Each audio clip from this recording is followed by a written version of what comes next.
अंबाजी भगवान शिव से विलग होकर अपने शरीर को भस्म किया, हिमालय के यहां जाकर के पार्वती जी के रूप में प्रकट हुए। हिमालय पुत्री पार्वती बाल्यावस्था से ही निरंतर ध्यानस्थ रहना शिव अनुराग में। जब किशोर अवस्था हुई, किसी से कोई संभाषण नहीं करती थी माता जी, हर समय भगवान शिव के ध्यान में निमग्न रहना, कठोर तप करना शुरू कर दिया। जो बिल्व पत्र सूख कर गिर जाते थे, माता जी उसको अपने मुख में रख करके पा लेती। एक बिल्व पत्र, अपर्णा, शरीर सूखने लगा। माता जी का नाम अपर्णा। भारी तपस्या। भगवान शंकर को एकदम बोध हुआ कि सती का जन्म पार्वती के रूप में हिमालय के यहां हो चुका है और वो हमारे लिए कठिन तपस्या कर रही है। तो सप्त ऋषियों को बुलाया और उनसे कहा कि जाओ इनके प्रेम की परीक्षा लो। जानते हैं, सब कुछ जानते हुए भी ये होता है। जैसे लोग कहते हैं भगवान जानते हैं अपने भक्त को, तो परीक्षा क्यों लेते हैं? तो पढ़ाया तो टीचर ने ही है, तो सालाना परीक्षा तो होगी ही कि तुम क्या पढ़े हो। ऐसे ही तुम्हारे प्रेम की परीक्षा होगी। तुम हरि को चाहते हो या हरि की रची हुई माया को? हरि की हुई रची हुई माया में आकर्षित हो गए तो जीरो आ जाएगा। वो हरि की तरफ देखते रहे, माया से बच गए तो नंबर आ जाएंगे। 100 के 100 आते हैं, यहाँ 98 96 नहीं आते। 2 ही चैप्टर हैं, हरि पसंद कर रहे हो या हरि की माया। हर भक्त के सामने आता है, तो प्रायः लड्डू ही खाने को मिलता है। बचता वही है जो मामे वे प्रपद्यन्ते माया में ताम तरंती थे, केवल हरि। पार्वती पहि जाई तुम प्रेम परीक्षा लेहु, गिरिहि पेरि पठयहु भवन दूरी करेहु संदेहु। हे सप्तऋषियों, जाओ, हमारी आज्ञा है। पार्वती की प्रेम की परीक्षा लो, यदि पास हो जाएं तो उनको तपस्या से निवृत्त करो। बोलो महादेव जी प्राप्त हो जाएंगे। जाओ भवन को चली जाओ, तपस्या की आवश्यकता नहीं। ऋषियों ने जाकर के पार्वती जी को देखा, मानो मूर्तिमान तपस्या विराजमान हो, अस्थिमात्र हुए रहे शरीर, सूखे पत्ते बिल्व के। मुनि बोले, हिमांचल नंदिनी, इतना कठोर क्या प्राप्त करना चाहती हो? किसकी आराधना कर रहे हो? तुम्हारा लक्ष्य क्या है? यदि हम सुनने के अधिकारी हों तो आप कृपा करके बता सकती हैं। पार्वती जी ने कहा, मन बड़ा सकुचाता है आपसे ये बताने में। आप लोग कहीं मेरी हंसी ना उड़ा दें जो मेरा लक्ष्य है। मैंने भी बहुत सिखाने की कोशिश की, लेकिन मेरा मन नहीं मान रहा, हठ पकड़ लिया है। क्योंकि मेरे गुरुदेव ने मुझे जो आकर के बचपन में बता दिया, मैं वही हृदय से स्वीकार कर ली। मनु हठ परा सुनई न सिखावा, चहत बारी पर भीति उठावा। नारद कहा सत्य सोई जाना, बिनु पंखन हम चाहि उड़ाना। मुनियो, वैसे आप भी हंस दोगे। ऐसा लगता है जैसे हम भारी प्रबल धारा में बालू का बांध बनाना चाहती हैं। कहां भगवान शिव और कहां मैं? मेरे गुरुदेव नारद ने बचपन में आकर के कहा, तुम्हारे पति देवाधिदेव महादेव होंगे। बस मैं तब से अपने पति की प्राप्ति की आराधना कर रही हूं। पता नहीं आप मेरी बात सुनकर हंसेंगे कि मानो बिना पंख के मैं आकाश को छूना चाहती हूं।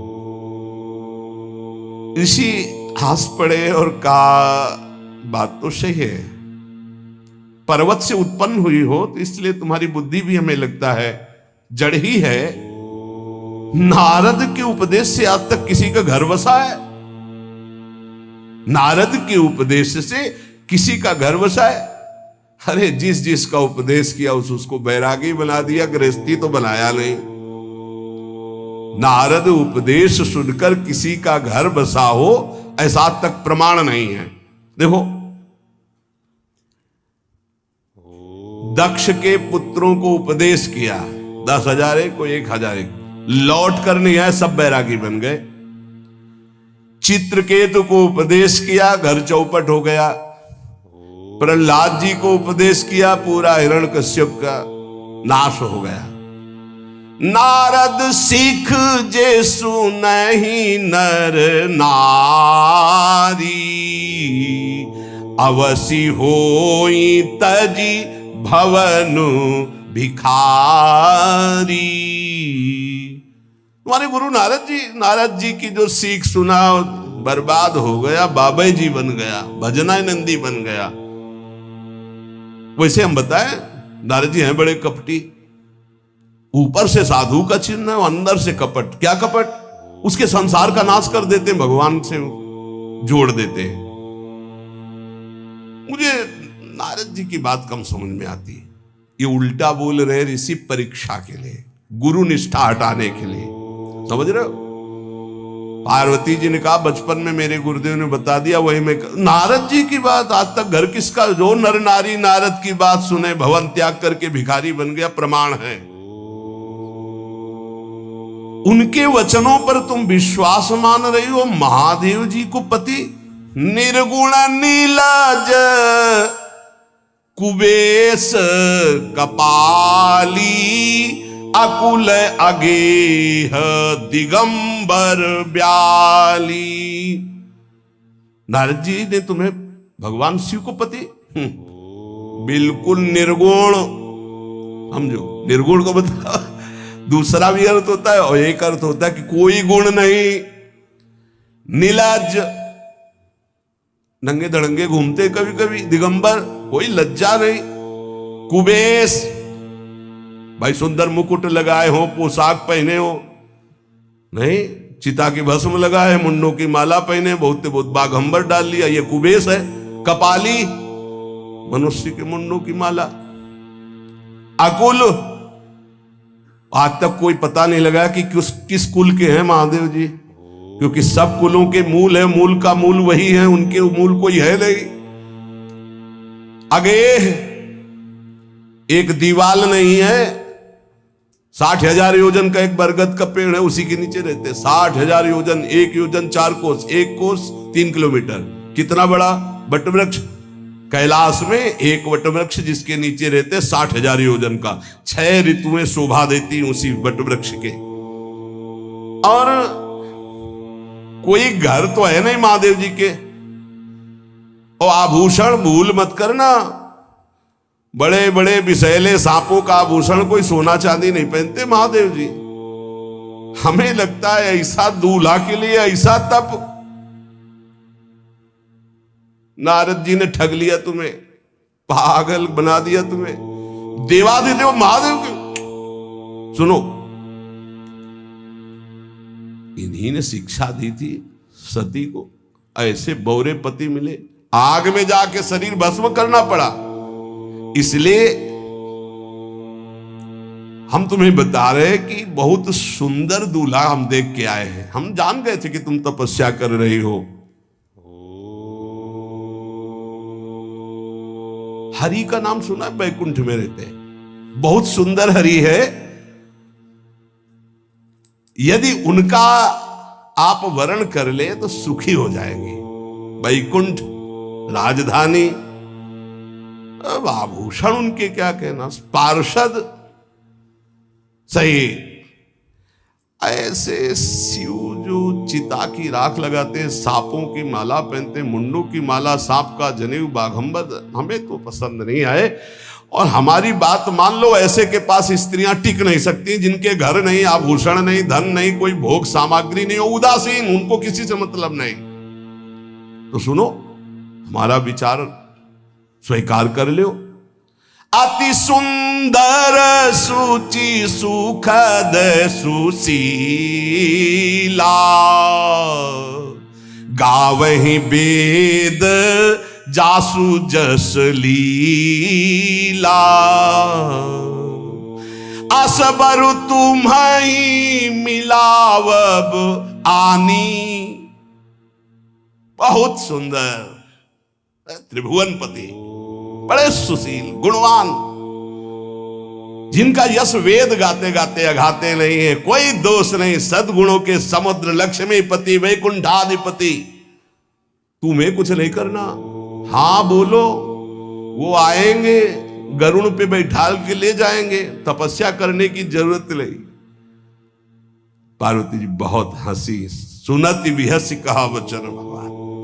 अच्छा अच्छा अच्छा, आपने ठीक कहा कि पर्वत से हमारा प्रादुर्भाव हुआ है, इसलिए आपको यह भी पता होगा कि पर्वत बहुत हठीला होता है, जहां डटा है वहीं डटा रह सकता है। सुनो, पर्वत से सोना भी उत्पन्न होता है, जो आग में जलाने पर भी अपना तेज बढ़ाता है, घटाता नहीं। तुम मेरे गुरुदेव के प्रति ऐसा बोले कि वो जिसको उपदेश करते हुए उसका घर उजड़ जाता है, तो बसौ भवन उजरो नहीं डरो, पर नारद बचन न मैं परिहरऊं। अपने गुरुदेव के एक भी शब्द को मैं नहीं काट सकती, चाहे मेरा जीवन रहे या ना रहे। बसन हमारा और हमारा भवन, हमारा श्रृंगार, हमारा सर्वस्व, ये मिले या ना मिले, पर हमारे महादेव जी मुझे मिले। तुम आभूषणों की, वसन भूषण की बात कर रहे हो, ग्रह की बात कर रहे हो, पद की बात कर रहे हो। गुरु के बचन प्रतीति न जेहि, सपने हूं सुगम ना सुख सिद्धि तेहि। एक बात तुम्हें बता दूं सप्तऋषियों, जिसे अपने गुरुदेव के वचनों पर विश्वास नहीं, गुरुदेव का भरोसा नहीं, उसे कभी कोई सुख और सिद्धि कदा प्राप्त ही नहीं हो सकती। महादेव वो गुण भवन विष्णु सकल गुण धाम, जय कर मनुरम जाहि संते ते ही संकाम। आपने बताया कि महादेव में कोई गुण नहीं है और विष्णु समस्त सद्गुणों के धाम है, मैं मानती हूं, लेकिन मेरा मन महादेव जी से रम गया है। अब तो केवल महादेव जी, पहले मिलते हो सलाह करते तो तुम्हारी बात सुनती, अब तो गुरुदेव नारद जी ने जो उपदेश किया वही मैं करूंगी। अब मैं जन्म संभुहित हारा, को गुण दूषण करे विचारा। ये इष्ट निष्ठा होनी चाहिए। अब तो हमारा जन्म आराध्य देव के लिए, अब कौन गुण दोष का चिंतन करे। जन्म कोटि लग रगर हमारी, बरऊं शंभुनता रहूं कुमारी। करोड़ जन्म लूंगी, अगर इस जन्म में महादेव जी ने मिले तो करोड़ जन्म लूंगी, हर जन्म तप करूंगी, पर हमारे प्रीतम होंगे महादेव, पति होंगे महादेव। तजऊ न नारद कर उपदेशु, आपु कहीं सत बार महेशु। हजार बार आकर के, सैकड़ों बार आकर महादेव जी भी कहें कि अपने गुरुदेव के वचन छोड़ दो, तो मैं अपने गुरुदेव के वचनों का त्याग करने वाली नहीं। आप जा सकते हैं, बहुत जगत में कुंवारी कन्याएं और कुंवारे वर हैं, उनका ब्याह करा दीजिए। मेरी तो केवल एक ही बात रहेगी, हर जन्म महादेव जी के लिए। समस्त सप्तऋषियों ने साष्टांग दंडवत की और कहा, जगदम्बा आप नित्य शिव की अर्धांगिनी, भगवान शिव ने ही मुझे भेजा था आपकी परीक्षा के लिए। जाओ, भगवान शिव सब जान रहे हैं, ब्याह पक्का, अब आपको तप करने की जरूरत नहीं है। तुम माया भगवान शिव, सकल जगत पितुमात, नाई चरण सिर मुनि चले, पुनि पुनि हर्षत गात। प्रणाम करके सप्तऋषि गए, हिमांचल से कहा, सादर अपनी कन्या को लिवा लाओ और ब्याह की तैयारियां शुरू करो। महादेव जी ब्याह के लिए पहले से ही राजी हैं और समस्त देवता ब्रह्मा जी आदि उनके पास जा रहे हैं प्रार्थना करने के लिए। इधर जब पार्वती जी को लेकर हिमालय अपने घर पे आते हैं, तब भगवान विष्णु, समस्त देवता, ब्रह्मा जी कैलाश पहुंचे, जहां भगवान शिव विराजमान थे। सबने स्तवन किया और कहा, प्रभु बहुत दिन से एक लालसा है, सकल सुरन के हृदय शंकर परम उछाहु, निज नैनन देखा चाहे नाथ तुम्हार विवाह। भगवान विष्णु, ब्रह्मा जी, समस्त देवताओं ने कहा, प्रभु हम सबके मन में एक उत्साह है, आप दुलाओ, हम सब बराती हो, आपका विवाह देखना चाहते हैं। प्रभु ये उत्सव देख ले तो हमारा जीवन सार्थक हो गया, आप हां बोलो। कामदेव के मद को चूर करने वाले आपको दूल्हा रूप में देखना चाहते हैं हम सब। स्वामी का स्वभाव होता है सेवक को सुख देना। पार्वती जी ने अपार तप किया है आपके लिए, आप उनको अंगीकार कीजिए। भगवान विष्णु ब्रह्मा जी की प्रार्थना सुन करके भगवान शिव जी ने कहा, तथास्तु, ठीक है, ब्याह पक्का। देवताओं ने नगाड़े बजाए, फूलों की वर्षा होने लगी, देवाधिदेव महादेव की जय के नारे कैलाश में गूंजने लगे। सप्तऋषि भगवान शिव के पास आए, कहा, प्रभु बड़ी अनन्य है पार्वती जी आपकी, अखंड प्रेम है। हमने बड़ा छल करके उपदेश किया, लेकिन उन्होंने कहा कि मैं नारद जी का उपदेश नहीं त्याग सकती, करोड़ों जन्म लूंगी और हर जन्म महादेव जी के लिए। भगवान शिव जी की आंतरिक वृत्ति जो पार्वती जी की प्रीति की है उसे कोई नहीं जानता। बहुत विरह में रहे, ऐसा न समझे कि देवाधिदेव महादेव जी परम उदासीन है, नहीं। सती जी के वियोग में बड़ी विचित्र दशा महादेव जी की हुई थी। सप्तऋषि फिर गए पार्वती जी के पास और कहा, अभी बीच में घटना घट गई, कामदेव गया था महादेव जी की समाधि को भंग किया, तो महादेव जी ने कामदेव को भस्म कर दिया, तो अब ब्याह का मतलब क्या रह गया। भवानी ने कहा, तो तुम क्या अभी तक भगवान शिव को कामयुक्त देखते थे क्या? क्या तुम समझते हो तुम्हारे जान काम अब जा रहा? अरे अब लग शंभु रहे सभिकारा। तुम्हारी नजर में अभी तक भगवान भिखारी थे और अब काम को भस्म किया है। अरे हमने भगवान शिव की आराधना की, हमारे जानी सदा शिव जोगी, अज अनवद्य अकाम अभोगी। मैंने तो शिव को सदा ही योग संपन्न ब्रह्मबोध देखा है। वचन और कर्म से, मन से मैंने यदि भगवान शिव को अपना स्वामी माना है, योगी, अजन्मा, अनिंद्य, काम रहित, भोगहीन, तो निश्चित मुझे प्राप्त होंगे। भगवान शिव के पास फिर सप्तऋषि गए, बोले, प्रभु गजब की निष्ठा है, केवल आपके प्रति प्रेम है। ब्रह्मा जी ने लगन रची, सप्तऋषियों को बुलाया और कहा, ब्याह दोनों तरफ, ये लड़की पक्ष की लगन, ये वर पक्ष की लगन। ब्याह तय हो गया, दिन नक्षत्र घड़ी, नगाड़े बजने लगे, देवताओं के लिए सुमन वृष्टि हुई। ब्रह्मा जी ने सबको बुलाया, हिमालय ने सबको निमंत्रण दिया, बड़े बड़े पर्वत भेंट लेके आ रहे हैं, बड़े बड़े रसनिधि समुद्र भेंट लेकर के आ रहे हैं। वहां भोजन पान के लिए हिमालय के पास कोई कमी थोड़ी थी, रस की नदियां बह रही थी, विविध प्रकार के रस, विविध प्रकार के फल, विविध प्रकार के भोग वहां सब व्यवस्थित किए जा रहे हैं। ब्रह्मा जी ने कहा, देखो सबसे पहले नारायण की समाज रहेगी, दूल्हे की नहीं रहेगी, नहीं तो गाली ही पड़ेगी। हिमालय के यहां प्रवेश पाने के लिए बरातियों में सबसे पहले नारायण, फिर देवराज इंद्र का परिकर, वायु देवता, अग्नि देवता, सब देव, सबसे पीछे दूल्हा की बारात। बात तय हो गई। ऐसे ऐसे सब लगे संवारन सकल सुर, वाहन विविध विमान, हो ही सगुन मंगल सुबद, करहीं अप्सरा गान।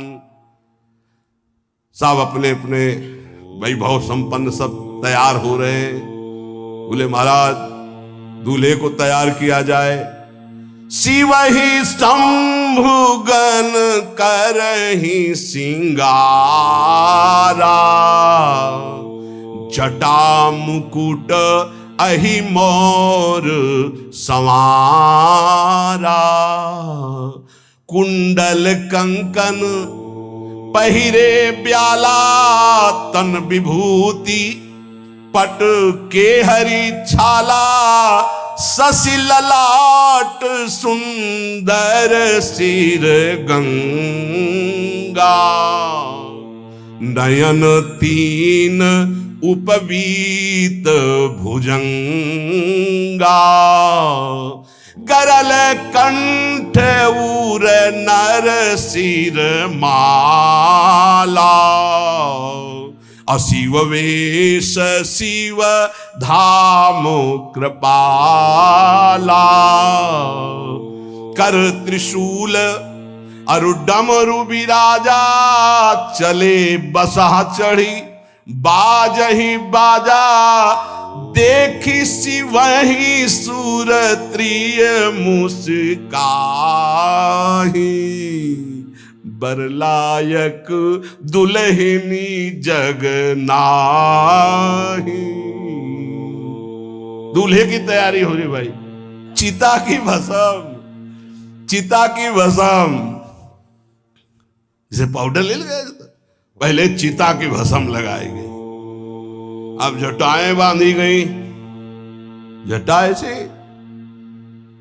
त्रिभुवन का विनाश जब करना होता, जटा खोलकर जब तांडव करते तो कोई नहीं बचता। जटा कटा संभ्रमम भ्रमण निलंप निर्झरी, बिलोलवी चिवल्लरी विराजमान मूर्धनि। धगत धगत धगत जो ललाट पट्ट पावके। तीसरा नेत्र मानव विश्व का विनाश करने के लिए उसे पटबंद किए हुए विशाल जटाएं।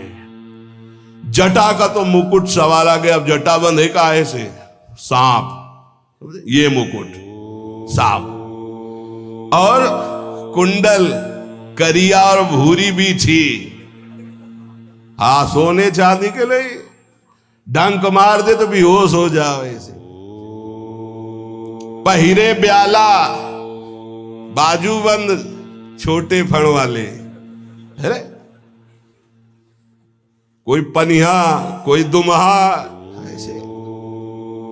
और ऐसे जनेऊ वासुकी नाग, गले के माला भगवान का विभूत। ऐसा स्वरूप है।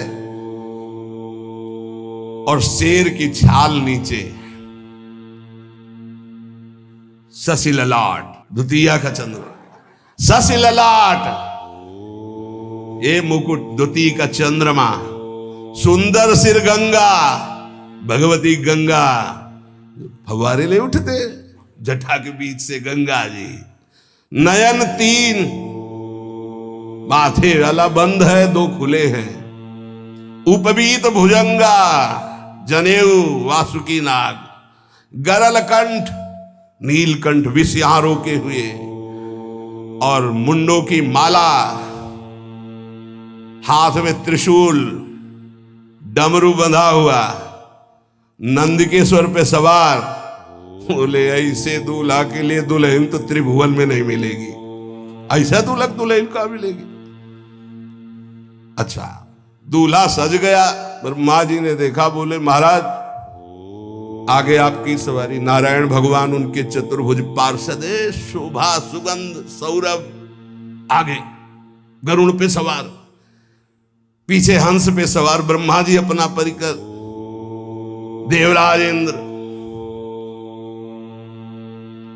भगवान विष्णु जी दूल्हे की तरफ देखे। बोले महाराज विष्णु कहा अस बिहस तब बोल सकल दिशराज। बिलग बिलग होई चलो सब निज निज सहित समाज। कोई भी दूल्हे के पास मत फटको, पीछे रहने दो, सब अलग अलग समाज चलो। नहीं पानी नहीं मिलेगा हिमालय के अगर आगे ये हुई तो। अब तो वर अनुहारी बरात न भाई, हंसी करहियो पर पुरजाई।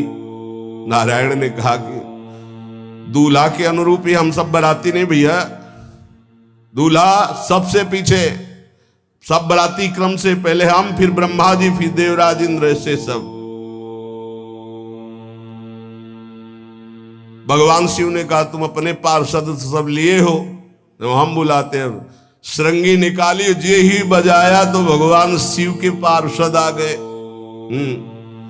शिव अनुशासन सुनि सब आए, प्रभुपद जलज शीस तिन जय हो महाराज की आज्ञा करो। अरे बोले विवाह हमारा बहुत दिलों से आओ। गुचप्पा जैसे देखो ना, अगिया बैताल। हाँ अब कैसे शिव के बराती हैं, जरा ये आगे पार्टी तो निकल गई बंदनी।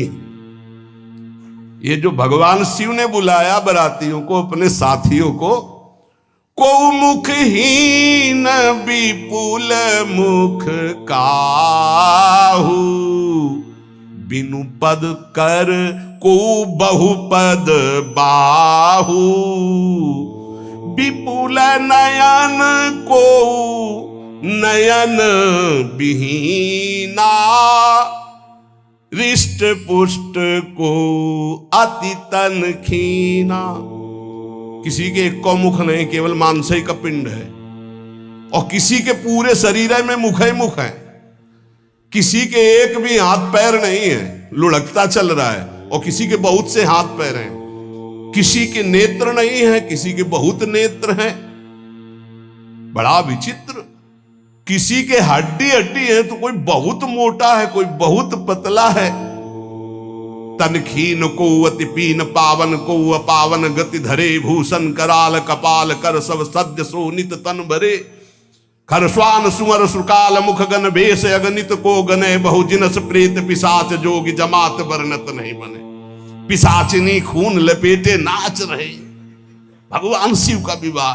और भूत और किसी के सुअर के मुंह, किसी के कुत्ता के मुंह, किसी के गधा के मुंह। बड़ा विचित्र भेष भगवान के शिव के पास। नाचहि गावै गीत, कौन अप्सरा गंधर्व नहीं, परम तरंगी भूत हो, ऐसे बच रहा है। ये गान हो रहा, हड्डी हड्डी है भूत की। भगवान शिव के सामने नाच रहा है, गा रहा। कैसा शोभा होगी। खून लपेटे पिशाचिनी, अगिया बैताल, रोड लाइट, अगिया बैताल, भगवान शिव की बारात। भूत प्रेत बड़े मौजियल, स्वामी का विवाह हो रहा है, खूब छिड़क कर नाच रहे, देख ले तो मूर्छा आ जाए।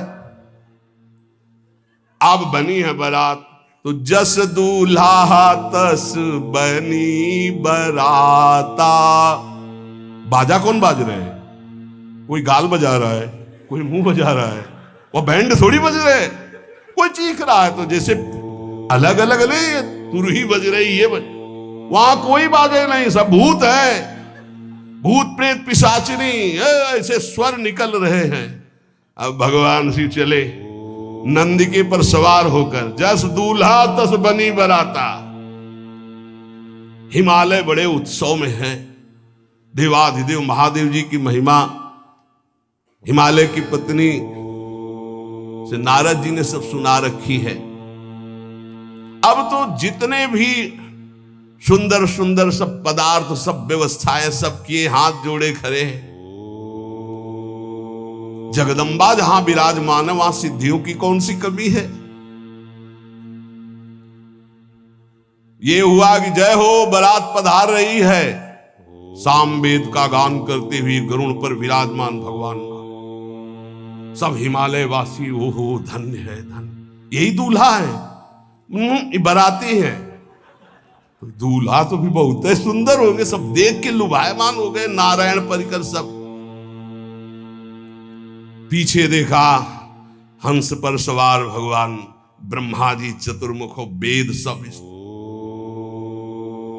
दूल्हा पीछे, गांव के नगर के लोग है ना, ये दूल्हा नहीं, सयाने लोग कहते हैं दूल्हा। दूल्हा तो ये तो ब्रह्मा जी है, देवराज इंद्र, ये दूल्हा? नहीं नहीं नहीं, ये दूल्हा नहीं, ये दूल्हे की बाराती है। गजब, इतने सुंदर दूल्हे के बाराती, तो दूल्हा तो फिर बहुत हृदय में आनंद है, उत्साह है। नगर की बालक बालिकाओं नौवधुओं को ऐसे देख रहे, दूल्हा कौन है, ऊपर से चले। जब सब निकल गए तो बहुत हृदय में आनंद था कि अब दूल्हा के दर्शन होंगे। जोई दूल्हा की पार्टी आई, शिव समाज जब देखन लागे, भीतरी चले बाहन सब, जितले अगवाली कर ले आए थे, धोती संभाल के जान बचा के भागे। जो बड़े बूढ़े थे, जो महिमा सुने थे, वो धरी धीरज ताहा रहे सयाने, बड़ी हिम्मत करके रुके कि शिव हैं। लेकिन जो नौजवान बालिकाएं, बूढ़ी नौबहुएं, ये को वहां मंगलाचार में नहीं टिकी, सब अगवानी भाग पड़ी। धीरज धर करके बालक घर में पहुंचते, जवान पहुंचते, बहुएं, क्या बात है, तुम लोग भयभीत क्यों हो गए? कोई घटना घटी क्या ब्याह में? कहीं काह कही जाई न बाता, ये जमकर धार की धो बरियाता। बारात है, यमराज की पूरी सेना आ गई है। भैया दूल्हा देखा कैसा? बोले बरु बौराह बसह असवारा,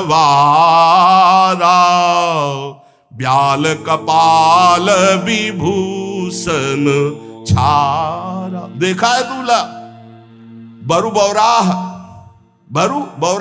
बावरा है। क्यों? बैल पे सवार है, सांप की माला पहले, भस्म चिता की लगाए, मुंडों की माला। अरे पूछो मत, ऐसा दूल्हा। दूल्हे के शरीर तन छार ब्याल कपाल भूषण नगन जटिल भयंकरा, संगभूत प्रेत पिशाच जोगिल विकट मुख रजनी चरा। जी के लौट के बता रहे, भाग्य मनाओ, जो जियत रहा है बारात देखत, पुण्य बढ़ते ही कर सही। जिंदा लौट आए, बड़े पुण्य समझो। जो बारात देख ले और जिंदा रह जाए, बड़े भाग्य तिनके। देखी सो उमा विवाह घर घर बात सब लड़कन। सबने कहा कि अगर दूल्हा को बाराती को देख के जिंदा रह जाए तो विवाह देख पावेगा, मतलब जिंदा नहीं रहेगा। जो बड़े बुजुर्ग थे वो समझा रहे, देखो भगवान शिव हैं, ये उनकी समाज है। सबको वास दिलाया गया। अब आरती करने के लिए, सुमंगल गाने के लिए नवीन नवीन स्त्रियां पार्वती जी की माता के साथ आ रही हैं। मैना सोने की थाल है, बड़ा आनंद है। दूल्हा का प्रथम दर्शन और आरती लेके जे भी देखा दूल्हा को, यही दूल्हा है। हाँ, भारी रोष पैदा हुआ कि नारद जी ने बर्बाद कर दिया हमारा घर। हमारी बिटिया सूखे पत्ते खा के इसके लिए भजन करती रही। मैना जी ने पीछे मुड़ के देखा, एक भी नहीं स्त्री थी, अकेले थाली लिए खड़ी थी। लौट के आई, उन्होंने कहा कि सब भाग क्यों पड़ी? बोले प्राण बचाए, ऐसे ऐसे करिया फुसकार रहे थे। कोई थाली पटक दी, आरती की गई। पार्वती जी को गोद में बैठाला और रोने लगी। बिटिया ऐसे के लिए भजन किए हो, ऐसे के लिए तपस्या किए हो? आंसू भर के कहा कि विधाता की बुद्धि मारी गई। जिसने तुम्हारी जैसी सुंदर कन्या, वो ऐसा बावरा दूल्हा, ये संयोग रचा है। बुद्धि खराब हो गई ब्रह्मा की। कसकीन बरु बौराह विधि जय तुम्हें सुंदरता। त्रिपुर सुंदरी भगवती पार्वती जी अरे जो फल लगना चाहिए कल्पतरु में वो बमूर में लग रहा है। ये आज वही दिल उत्सव, ब्याह का उत्सव भगवान सिंह। अच्छा तो मेरा निर्णय सुन लिया जाए मैना जी का, अगर मेरी बात नहीं मानी गई तो हिमालय के शिखर से अपनी बेटी को लेकर गिर के आत्महत्या कर लूंगी, ब्याह नहीं होने दूंगी। फाइनल। तुम सहित गिरते गिरो पावक जरो, आग में जल जाऊंगी अपनी बेटी को लेके, समुद्र में डूब जाऊंगी, लेकिन ऐसे बोरे बोरा जो ये बर है इसके साथ ब्याह नहीं होने दूंगी, पक्का। सब रोने लगी मैना जी का आदेश सुनकर। मैना जी कहती, हाय मैंने नारद जी का क्या बिगाड़ा था, नारद कर में काह बिगाड़ा, भवन मोर जिन बसत उजारा। कितना बढ़िया सब चल रहा था, बेटी को उपदेश किया कि वर तुम्हारे शिव देवाधिदेव महादेव, बर्बाद कर दिया सब। ऐसा दूल्हा,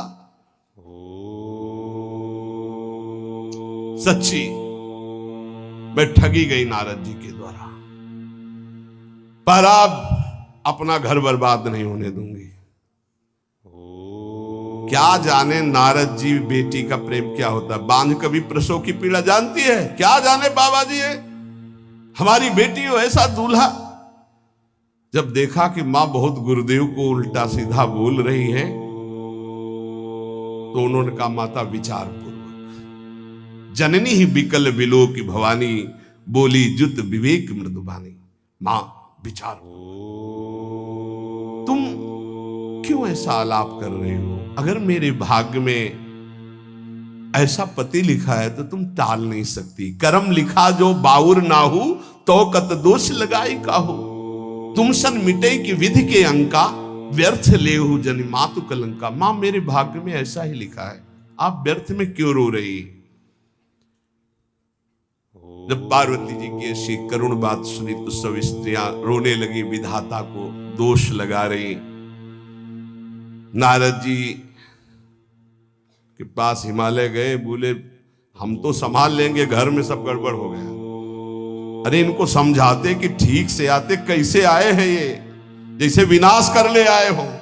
अरे ब्याह कर ले आए, घर में सब बिगड़ गया, मैना बिखर गई, ब्याह बंद, अब नहीं होगा, संभालो जाके। नारद जी गए और जाकर के मैना को कहा, देखो ये इनका बाहरी रूप है, ये जो आपके यहां पार्वती के रूप में जन्मी, ये नित्य इनकी अर्धांगिनी सती है, जो यज्ञ भवन में शरीर छोड़ करके आपके यहां जन्मी, ये इनकी नित्य संगिनी है। आप ऐसा शोक मत कीजिए। नारद जी विविध प्रकार से माता को समझाया। इनके द्वारा एक भ्रम हो गया था तो इनको शरीर त्यागना आवश्यक हो गया। जब भगवान श्री राम सिया जी के लिए हे खग हे मृग हे मधुकर श्रेणी तुम देखी सीता मृग नैनी ऐसा पुकार रहे तो भगवान शिव ने प्रणाम किया और सती जी के मन में संशय हुआ। सती जी ने सीता वेश धारण किया। जब भगवान शिव ने जाना तो उसी समय त्याग कर दिया था कि अर्धांगिनी रूप में अब कभी स्वीकार नहीं करो, क्योंकि पूज्य माता का रूप आपने धारण किया। तो मूल बात ये थी, इसीलिए योगाग्नि में जाकर शरीर को भस्म कर दिया और आपके यहाँ पार्वती जी के रूप में जन्मी है। जब नारद जी ने बताया कि आप बिल्कुल धैर्य रखिए, भगवान शिव का वैभव आपने देखा नहीं, ये इनका बाहरी रूप है, समझाया मैना को तसल्ली की। बोले अभी दूल्हा रूप आपको दिखाते हैं, आप चुप रहिए। तब मैना के हृदय में कुछ शांति हुई। जितने गांव के नगर के सब लोग थे सबको सूचना पहुंची, डरो मत, भगवान शिव है, ये लीला कर रहे हैं। अभी नारद जी गए और बोले विवाह करना है कि नहीं करना, शंकर जी से कहा। बोले आए इसीलिए, बोले ये सब बंद करो आप, ये रूप से विवाह होता है, वह हमारी सारी जो बिचौलिया हमें पीट रहे हैं, हम उधर जाओ तो उधर, ये रूप हटाओ। बोले कौन सा रूप धारण करें, दूल्हा रूप धारण करो। भगवान शिव ने जे भी, बहुत सुंदर शिव है, कर्पूर गौरम जैसे चिदानंद, 16 वर्ष की अवस्था, हाथ में दर्पण और अद्भुत मुकुट धारण किए हुए, जटाएं ढकी हुई, गौर वर्ण, वो सुंदर रूप जो देखे सो मोहित हो जाए। ध्याये नित्यम महेशम रजति किरणिमं चारु चंद्रावतन सम। कैसा सौंदर्य रूप महादेव जी का। चलो अब जो जेवनार के लिए सब शुभ नववधुएं सब मैना जी को बुलाया। देखो दूल्हा आ रहे हैं, एक एक कदम ऐसे चल रहे, संभाल संभाल के जैसे चलना सीख रहे हो। तांडव करने वाले चरण है, पर नारद जी ने को अब नहीं। नव किशोर अवस्था, हाथ में दर्पण, वो सुंदर रूप भगवान शिव का। एक एक कदम बारात में जो देखे सो मोहित। मैना ने कहा हो अहो भाग्य, ऐसे दूल्हा बोले वही हैं जो नंदी पे सवार थे। इनके स्वरूप को जानना बड़ा कठिन है। अब जो सुंदर जेवनार हुई बरातियों के साथ भगवान शंकर की बड़े मधुर गीत गाए जा रहे हैं। मुनियों ने फिर हिमवान को लगन पत्रिका सुनाई।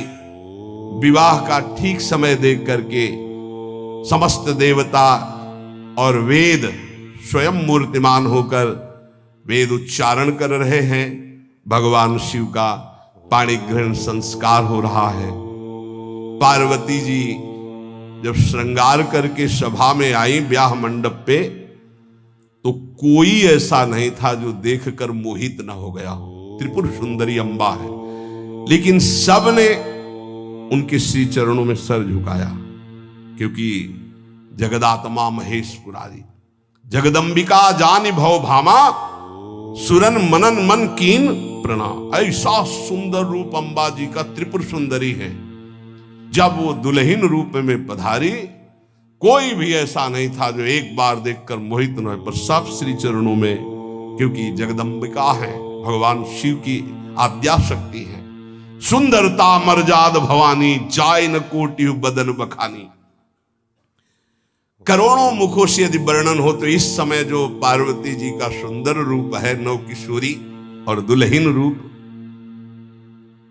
पार्श में बैठे अत्यंत सुकुमार, कपूर और चांदी की तरह गौर वर्ण, एकदम तेजोमय, विशाल नेत्र, स्वर्ण आदि के आभूषण, कहीं कोई एक बिच्छू सर्प कुछ नहीं, बिल्कुल नव किशोर राजकुमार स्वरूप भगवान शिव। पार्वती का मन रूपी भौरा शिव जी के रूप को देखकर लुभायमान हो रहा है। आज्ञा भई ब्याह प्रारंभ हो। आश्चर्य की बात, गणेश जी का पूजन सबसे शुरू हुआ। लो मुनि अनुशासन गणपति पूजे शंभु भवानी गणानान्त्वा गणपति ग्वंघवामहे प्रियानान्त्वा प्रिय। लो बोले गणेश जी पार्वती जी के मतलब पुत्र का भावातल कि वो जो उट्टल लगा रही थी उसी से ये आदि गणेश है, ये आदि गणेश है। जैसे आदि ब्रह्म, जैसे आदि ब्रह्म स्वरूप ये गणेश है। भगवान शिव और पार्वती जी ने प्रथम गणपति पूजन किया। मुनि अनुशासन गणपति पूजे शंभु भवानी को सुनि संशय करे जनी। ये अनादि जी जान, कोई संशय मत करना कि वो पुत्र है जो पार्वती जी से प्रकट हुए। बोले नहीं, ये अनादि गणपति का पूजन हो रहा है जो ब्रह्म गणपति है। जस विवाह कै विधि श्रुति गाई महामुनिन सो सब करवाई। गही गिरीश कुश कन्या पानी भवई समर्पी जानी भवानी। पाणी ग्रहण संस्कार किया, कन्यादान। ये बहुत बड़ा गृहस्थ धर्म में परम पावन है। देखो जो हमारी पूर्व धर्म मर्यादा की संस्कृति कितनी पावन संस्कृति है, जिसको आज हम भूलते चले जा रहे हैं, मनमानी आचरण करते चले जा रहे हैं। इसलिए गृहस्थ भी सुखमय नहीं रह गया है। गृहस्थ अगर धर्म के अनुसार हो तो उसको परम पद की प्राप्ति होती, परम मंगल होता है। बहुत ये जो हमारी धर्म मर्यादा है बहुत सुख देने वाली है, लेकिन इसका प्रतिदिन उल्लंघन ही होता जा रहा है। न माता से मतलब, न पिता से मतलब, मनमानी आचरणों से मतलब, जो मन जैसे आवे वैसे बहे, ये हमारी धर्म मर्यादा। देखो स्वयं भगवान कैसी मर्यादा है, पानी ग्रहण कर रहे, कुछ जल मंत्र, ब्रह्म ऋषि साक्षी, फिर पानी ग्रहण। पानी ग्रहण जब कीन महेशा, ये हर से तब सकल सुरेशा। वेद मंत्र मुनि बर उच्चरहि, जय जय जय शंकर सुर करहि। बाजहि बाजन विविध विधाना, सुमन वृष्टि नभ भय विधि नाना। जिस समय पाणी ग्रहण भगवान देवाधिदेव महादेव रंबा पार्वती का हुआ, समस्त देवता मुनिगण वेद मंत्र उच्चारण करते हुए जय हो जय हो जय हो, विविध बाजे बज रहे, पुष्पों की वर्षा हो रही। हर गिरजा कर भयउ विबाहु, सकल भुवन भरी रहा उछाहु। भगवान शिव और पार्वती जी का विवाह संपन्न हुआ। बहुत कुछ श्री चरणों में भेंट रख करके हिमांचल ने प्रार्थना की, प्रभु आप तो कृपा के समुद्र हैं, अगर मेरी पुत्री से कभी कोई गलती हो जाए तो क्षमा करना। नाथ मामम प्रांशम ग्रह किंकरी करेहु, क्षमेउ सकल अपराध वही प्रसन्न वरुदेव। हे शिव, आपसे एक ही प्रार्थना है, मेरी पुत्री अबोध है, कभी कोई गलती कर दे तो हे नाथ मैं क्षमा चाहता हूं, मेरी पुत्री से कभी आप रुष्ट मत होना। बहुत प्रकार से भगवान शिव ने उनको आशीष दिया, ढांढस बंधाया। फिर भगवान शिव और उमा आनंद पूर्वक कैलाश पधारे। चरित सिंधु गिरजा रमन, वेद न पावहि पारु। बरने तुलसी दास किमि, अतिमति मंद गवा। कह रहे भगवान शिव की महिमा को तो वेद नहीं पार पा सकते। गोस्वामी तुलसीदास जी कह रहे मैं भला उस महिमा को कैसे गा सकता हूं, मैं तो गवार बुद्धि का हूं। भगवान शिव और माता पार्वती जी आज भी अब भी कैलाश में विराजमान है। हर गिरजा विहार नित नयऊ, यही विधि विपुल काल चली गई। भगवान शिव और पार्वती का जो मंगल में विवाह सुनेगा, भगवान के चरणों में प्रीति, समस्त पापों का नाश होकर हृदय की निर्मलता, हरिहर में प्रीति निश्चित प्राप्त होती है। क्योंकि ये परम वैष्णवाचार, परम बोध संपन्न जगत गुरु भगवान शिव की लीला हृदय के अहंकार को मिटाती है। ये अहंकार के अधिष्ठात्र देवता है भगवान शिव, और जब तक अहंकार रहता है तो हरि के चरणों में या प्रियाजू के चरणों में प्रीति नहीं होती। सुनहु राम कर सहज स्वभाव, जन अभिमान न राखे काहू। तो भगवान शिव जिस पर कृपा करते तो अहंकार का अपहरण कर लेते और दैन्य भरी भक्ति हरि के चरणों में हो जाती है। इसीलिए भगवान श्री राम अपनी अयोध्या वासियों से हाथ जोड़कर कहा, और एक गुप्त मत सबई कहां कर जोरी, शंकर भजन बिना नर भगति न पावे मोरी। भगवान शिव और पार्वती का ब्याह संपन्न हुआ, आज भी कैलाश में नित्य विहार करते हुए विराजमान है। ऐसे उनके चरणों को प्रणाम करके अपने आराध्य देव के चरणों में प्रीति मांगते हैं। नमः पार्वती पतये हार हार हार महादेव। जय जय श्री राधे।